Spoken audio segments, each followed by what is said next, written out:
అభివృద్ధికి సంక్షేమానికి గత 5 ఏళ్లు స్వర్ణయుగమన్నారు గుంటూరు జిల్లా తాడికొండ టీడీపీ అభ్యర్థి శ్రవణ్ కుమార్. టీడీపీ గెలుపును ఆపడం ఎవరి వల్ల కాదన్నారు. తాడికొండలో భారీ మెజార్టీతో గెలుస్తామంటున్న తెనాలి శ్రవణ్ కుమార్తో మా ప్రతినిధి Sambasivarao face to face. Guntur జిల్లా తాడికొండ నుంచి మరో మారు శ్రవణ్ కుమార్ బరిలో దిగి టీడీపీ అభ్యర్థిగా తెనాలి శ్రవణ్ కుమార్ బరిలో దిగారు. నియోజకవర్గం మొత్తం కూడా ప్రతి గ్రామం కూడా తిరుగుతూ ప్రజలను ఓట్లు అభ్యర్థిస్తున్నారు. అయితే పార్టీలో మేనిఫెస్టోలు కూడా ప్రకటించిన తర్వాత ప్రజల నుంచి ఎలాంటి స్పందన ఉందో మనతో పాటు మాట్లాడేందుకు టీడీపీ అభ్యర్థి శ్రవణ్ కుమార్ గురించి సార్ చెప్పండి. ఈ మేనిఫెస్టోను ప్రకటించిన తర్వాత ప్రజల నుంచి ఎలాంటి స్పందన ఉంది? మేనిఫెస్టో ప్రకటించిన తర్వాత స్పందన డబుల్ అయింది. అంతకుముందు మామూలుగానే విపరీతమైన స్పందన ఉంది. అన్ని వర్గాల ప్రజలు, అన్ని వర్గాల ఆలోచనలన్నీ చంద్రబాబు నాయుడు గారు ఆల్రెడీ అమలు జరుపుతూ ఉన్నారు.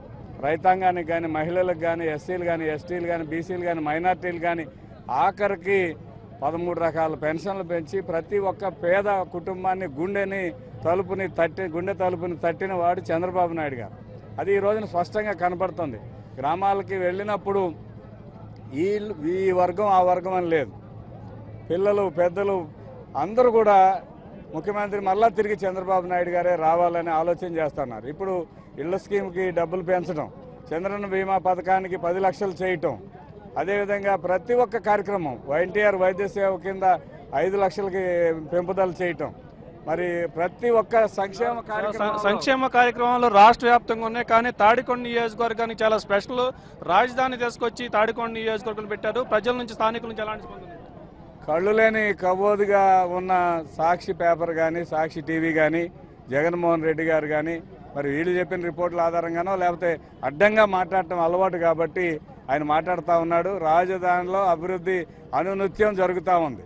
ఈ రోజున రాజధానిలో అన్ని రకాలైన అభివృద్ధి జరుగుతుంది. ఒక పక్క సెక్రటేరియట్ కడుతున్నారు. ఆల్రెడీ హైకోర్టు పని ప్రారంభించింది. ఇది సిటీ సివిల్ కోర్టుగా దాన్ని మారుస్తారు. అసెంబ్లీలో మనం ఇక్కడే సమావేశాలు పెట్టుకున్నాం. ఆయన అసెంబ్లీకి రాకపోవడం మూలంగా అసెంబ్లీ విలువ కూడా తెలియట్లేదు. కాబట్టి అన్ని ప్రభుత్వ పరిపాలన ఇక్కడి నుంచే జరుగుతుంది. ప్రతి ఒక్కరు కూడా అదొక సంతోషకరమైన, ఉత్సాహకరమైన మనసుని లోపల్లో పెట్టుకుని ఆ మూమెంట్ని ప్రజల్లో కనిపిస్తుంది. తెలుగుదేశం గెలుపుని ఎవరు ఆపలేరు, చంద్రబాబు గారిని ఎవరు ఆపేది లేదు. ఇది ఒక సునామీ లాగా, మహిళలు అయితే ఒక సునామీ లాగా ఉవ్వెత్తున వాళ్ళ ఉత్సాహం వెల్లువిరుస్తూ ఉంది. చెప్పిన మాట చెప్పినట్టు చేసేవాడు చంద్రబాబు నాయుడు, చెప్పింది చెప్పకుండా చేసేవాడు జగన్మోహన్ రెడ్డి అనేది అర్థమవుతా ఉంది. గ్రామాన తమకు వస్తున్న మద్దతు చూసి తిరిగి తాను తెలుగుదేశం పార్టీ అధికారంలోకి రావడం ఖాయమని కూడా స్పష్టం చేస్తున్నారు. ఇది తాడికొండ నియోజకవర్గంలో ఉన్న పరిస్థితి. Over to studios.